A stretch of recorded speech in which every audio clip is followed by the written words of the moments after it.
Hello friends, आप सभी का स्वागत है आपके अपने यूट्यूब चैनल स्टडी ग्लॉस पर। मैं हूं डॉक्टर मोनिका और आज मैं 27 दिसंबर के डेली करंट अफेयर के इम्पोर्टेंट क्वेश्चन लेकर आई हूं। ये सभी क्वेश्चन सेलेक्टेड और इम्पोर्टेंट होते हैं और आप किसी भी एग्जाम की तैयारी कर रहे हैं जिसमें करंट अफेयर पूछा जाता है तो ये सेशन आपके लिए काफी इम्पोर्टेंट रहने वाला है। आप सभी के लिए टेलीग्राम चैनल पर क्विज अपलोड कर दिया गया है, वहां जाकर आप इसे अटेम्प्ट कर सकते हैं। इस लेक्चर की पीडीएफ भी आपको टेलीग्राम चैनल पर मिल जाएगी। सभी को टेलीग्राम चैनल ज्वाइन करना है। तो चलिए स्टार्ट करते हैं हम आज का session. First question is who has become the new director of national crime records bureau. राष्ट्रीय अपराध रिकॉर्ड ब्यूरो के नए निदेशक कौन बने हैं? तो इसका करेक्ट आंसर है विवेक गोगिया बने हैं, जो 1990 बैच के आईपीएस अधिकारी है और ये स्थान लेंगे रामफल पंवार का। रामफल पंवार जो 31 दिसंबर को रिटायर हो जाएंगे, उसके बाद विवेक गोगिया अपना कार्यभार संभालेंगे। एनसीआरबी की बात करें तो ये एस्टेब्लिश हुई 11 मार्च 1986 को। एनसीआरबी भारत सरकार की होम मिनिस्ट्री के अंतर्गत आती है और इसका जो हेडक्वार्टर है वो न्यू दिल्ली के अंदर है। इसके प्रेसिडेंट बने हैं विवेक गोगिया। मोटो है empowering India Indian police with information technology. Second question is who has been appointed as its brand ambassador by the vehicle manufacturers Hyundai motor. वाहन विनिर्माता कंपनी हुंडई मोटर ने किसे अपना ब्रांड एम्बेसडर बनाया है? तो इसका करेक्ट आंसर है अदिति अशोक को बनाया है। अदिति अशोक एक प्रोफेशनल गोल्फर है और यह ओलंपिक में 4th रैंक पे रही थी और ये असम की रहने वाली है और 2020 के अंदर इन्हें अर्जुन अवार्ड भी मिल चुका है। नीरज चोपड़ा की बात करें, इन्हें तो आप जानते ही होंगे, ये टोक्यो ओलंपिक में गोल्ड मेडल जीता है इन्होंने और हरियाणा के रहने वाले हैं। और विराट कोहली फेमस क्रिकेटर है। हिमा दास भारतीय धावक है। अगले 2 साल के लिए इन्हें ब्रांड एम्बेसडर चुना गया है और यह राष्ट्रीय और अंतर्राष्ट्रीय टूर्नामेंट्स के अंदर हुंडई को रिप्रेजेंट करेगी। टॉप 5 ब्रांड एम्बेसडर्स की बात करें तो उत्तराखंड स्टेट के ब्रांड एम्बेसडर है ऋषभ पंत। संजय दत्त बने हैं अरुणाचल प्रदेश के brand ambassador. Online gaming platform my 11 circle के ब्रांड एम्बेसडर बने हैं Mohammad Siraj. Crypto exchange coin DCX के बने हैं अमिताभ बच्चन। फिनो पेमेंट बैंक के बने हैं Pankaj Tripathi. Third question is which country scientist has made the world first anti COVID stainless steel. दुनिया का पहला एंटी कोविड-19 स्टेनलेस स्टील किस देश के वैज्ञानिक ने बनाया है? तो इसका करेक्ट आंसर होगा हांगकांग के वैज्ञानिकों ने ये बनाया है। अब ये है क्या स्टेनलेस स्टील? ये अपनी सतह पे जो सार्स कोरोना वायरस 2 है इसको मारता है, इसको इनएक्टिव कर देता है। इसके अलावा H1N1 वायरस ई कोलाई को भी ये अपनी सरफेस पर इनएक्टिव कर देता है। और इसके बारे में डिटेल से बात करें तो हांगकांग यूनिवर्सिटी के शोधकर्ताओं द्वारा प्रकाशित अध्ययन के मुताबिक ये stainless steel SARS corona virus 2 को 3 आवर्स के अंदर 99.75% तक खत्म कर सकता है। वही 6 आवर्स के अंदर 99.99% तक ये इसको खत्म कर सकता है। हांगकांग की बात करें तो Hong Kong located in the continent of Asia. इसकी कैपिटल है हांगकांग। यहाँ पे करेंसी चलती है Hong Kong dollar. Fourth question is which countries team has won the title of Asian champions trophy men's hockey tournament 2021। एशियाई चैंपियंस ट्रॉफी पुरुष hockey tournament 2021 का खिताब किस देश की टीम ने जीता है? तो ये जीता है साउथ कोरिया ने। साउथ कोरिया ने इसमें गोल्ड मेडल जीता है। इंडिया को इसके अंदर ब्रॉन्ज मेडल मिला है। जापान ने इसमें सिल्वर मेडल जीता है और इंडिया ने पाकिस्तान को हरा के ब्रॉन्ज मेडल जीता है इसके अंदर। और ये बांग्लादेश के ढाका के अंदर आयोजित हुआ है ये जो टूर्नामेंट है। Fifth question is where has prime minister Narendra Modi led the foundation stone of the Banas dairy Kashi Sankul project. प्रधानमंत्री नरेंद्र मोदी ने कहा बनास डेयरी काशी संकुल परियोजना की आधारशिला रखी है?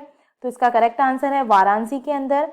बनास डेयरी काशी संकुल परियोजना अमूल की परियोजना है और इसका उद्देश्य डेयरी उत्पादन को बढ़ावा देना है और डेयरी प्रोडक्ट की गुणवत्ता चेक करने के लिए डेयरी मार्क भी यहाँ पे लॉन्च किया गया है।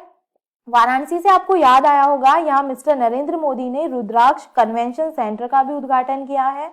और आपको बता दूं कि भारत में दूध उत्पादन में पहला राज्य कौन सा है? तो वो है Uttar Pradesh.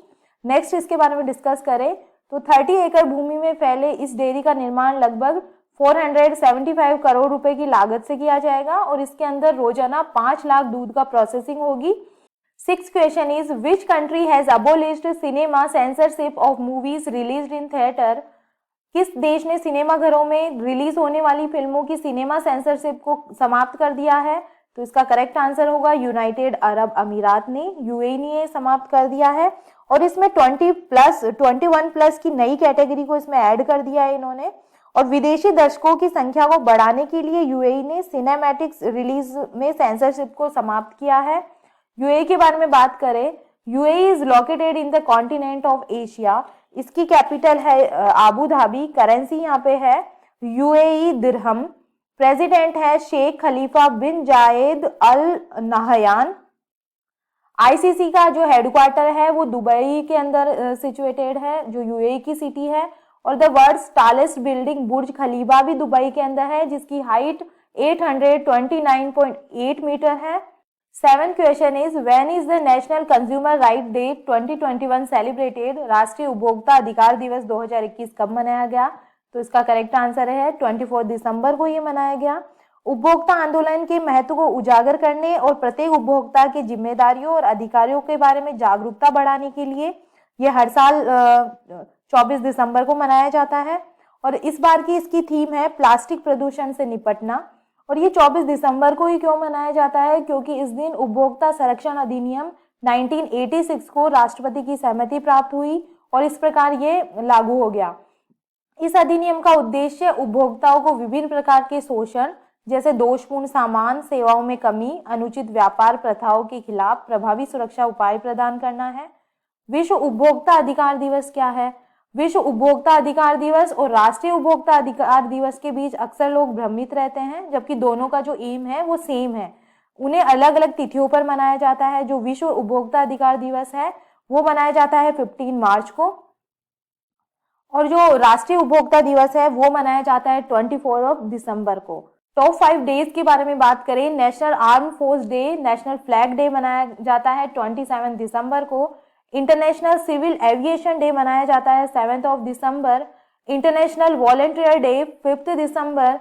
World soil day 5 दिसंबर। इंडियन नेवी डे 4 दिसंबर को मनाया जाता है। 8th question is what is the rank of India in the list of unicorn companies released by Hurun research institute? Hurun research institute की तरफ से जारी यूनिकॉर्न कंपनियां खड़ी करने की लिस्ट में भारत किस स्थान पे रहा है? तो भारत, इसका करेक्ट आंसर है भारत रहा है 3rd पोजीशन के अंदर। 1st पोजीशन पे है अमेरिका, और अमेरिका ने इस साल 254 कंपनियां बनाई है। चाइना 2nd नंबर पे रहा है, जिन्होंने 74 नई कंपनियां बनाई है। और भारत इसमें 3rd पोजीशन पे रहा है, जिन्होंने 33 कंपनियां भारत ने बनाई है। और 4th रैंक पे इस बार रहा है ब्रिटेन। ठीक है। यूनिकॉर्न के बारे में बात करें तो यूनिकॉर्न का मतलब ऐसे स्टार्टअप से है जिसका वैल्यूएशन कम से कम $1 अरब हो। 9th question is who has successfully tested the indigenous unmanned high speed expendable aerial target Abhyas? स्वदेशी मानव रहित high speed expendable aerial target Abhyas का सफल परीक्षण किसने किया है? तो ये किया है डीआरडीओ के द्वारा। और जब भी डीआरडीओ मिसाइलों की टेस्टिंग करता है तो वह सही ढंग से काम कर रही है, नहीं कर रही है, टारगेट को सही ढंग से हिट कर पा रही है, नहीं कर पा रही है, उसे कोई प्रॉब्लम तो नहीं आ रही टारगेट को हिट करने में। जब हम मिसाइलों की टेस्टिंग करेंगे तो हमें एक टारगेट भी चाहिए हिट करने के लिए, तो किसी ना किसी को टारगेट बनाकर हम हिट करेंगे। तो यह वही टारगेट है, अभ्यास इसका नाम रखा गया है। और इसका जो परीक्षण है वो ओडिशा के चांदीपुर तट से किया गया है। डीआरडीओ ने हाल ही में जो परीक्षण किए हैं उनकी बात करें तो प्रलय मिसाइल का सफल परीक्षण डीआरडीओ के द्वारा किया गया है। अग्नि पी मिसाइल का सफल परीक्षण डीआरडीओ के द्वारा किया गया है। सुपरसोनिक मिसाइल असिस्टेंट टॉर्पेडो का सफल परीक्षण डीआरडीओ के द्वारा किया गया है। Surface to surface missile ballistic missile Agni 5 का सफल परीक्षण डीआरडीओ के द्वारा किया गया है। और अभ्यास टारगेट व्हीकल का जो सफल परीक्षण है वो भी डीआरडीओ के द्वारा हाल ही में किया गया है। नेक्स्ट क्वेश्चन है which ministry organised the 35th Hunar Haat organised in new Delhi? नई दिल्ली में आयोजित 35वें हुनर हाट का आयोजन किस मंत्रालय द्वारा किया गया है? तो ये किया गया है मिनिस्ट्री ऑफ माइनॉरिटीज। दिल्ली के जवाहरलाल नेहरू स्टेडियम में अल्पसंख्यक मंत्रालय की ओर से हुनर हाट का आयोजन किया गया है। और जो इसकी शुरुआत है वो 23 दिसंबर से हुई है और ये 5 जनवरी तक चलने वाला है। और इसमें देश भर से आए दस्तकारों, शिल्पकारों और कारीगरों ने स्वदेशी उत्पादों की प्रदर्शनी लगाई है। और इस बार इसकी जो थीम है वो है वोकल फॉर लोकल, अब हुनर हाट होता क्या है इसके बारे में बात करते हैं। हुनर हाट में स्वदेशी सामानों को बढ़ावा दिया जाता है और हुनर का अर्थ है किसी कला में पारंगत और हाट का अर्थ है बाजार। हुनर हाट से मतलब है कि किसी कला में पारंगत कारीगर या उस्ताद और उनके उत्पादों को बाजार में मुहैया कराना है। चलिए स्टार्ट करते हैं हम 25 दिसंबर के रिवीजन क्वेश्चन। फर्स्ट क्वेश्चन है, एशियन चैंपियन ट्रॉफी हॉकी 2021 में भारत ने कौन सा पदक जीता है? तो इसके अंदर जीता है भारत ने ब्रॉन्ज मेडल जीता है। नई पीढ़ी की प्रेलय मिसाइल का प्रथम उड़ान परीक्षण किसने किया है? तो ये किया गया है डीआरडीओ के द्वारा।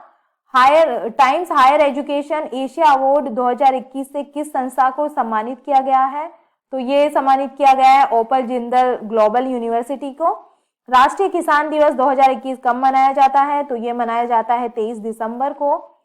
देश भर में नवोन्मेष को उद्यमियों और को सशक्त बनाने के लिए वर्नाक्यूलर इनोवेशन प्रोग्राम को किसने शुरू किया है? तो ये शुरू किया है नीति आयोग के द्वारा शुरू किया गया है। बीजिंग में आगामी 2022 शीतकालीन ओलंपिक के लिए भारतीय दल के शेफ डी मिशन कौन बने हैं? तो ये बने हैं हरजिंदर सिंह। बैचलर डेट पुस्तक किसने लिखी है? तो ये लिखी है तुषार कपूर ने। राष्ट्रीय बिलियर्ड्स 2021 का खिताब किसने जीता है? तो ये जीता है पंकज अडवाणी ने।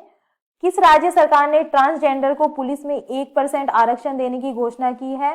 तो ये की है कर्नाटका की सरकार ने। निम्न में से किस राज्य की सरकार ने जगन्नाथ रथ यात्रा को राज्य उत्सव घोषित किया है? तो ये किया है पंजाब सरकार ने। तो ये था कल का स्टडी क्लोज क्वेश्चन। 2023 में कौन सा देश पहली बार G20 शिखर सम्मेलन की मेजबानी करेगा? तो इसका करेक्ट आंसर होगा इंडिया इसकी मेजबानी करने वाला है। यह है आज का study close question. Which country team has won the title of junior men's hockey world cup 2021? Junior पुरुष हॉकी विश्व कप 2021 का खिताब किस देश की टीम ने जीता है? इसका आंसर आपको कमेंट बॉक्स के अंदर देना है।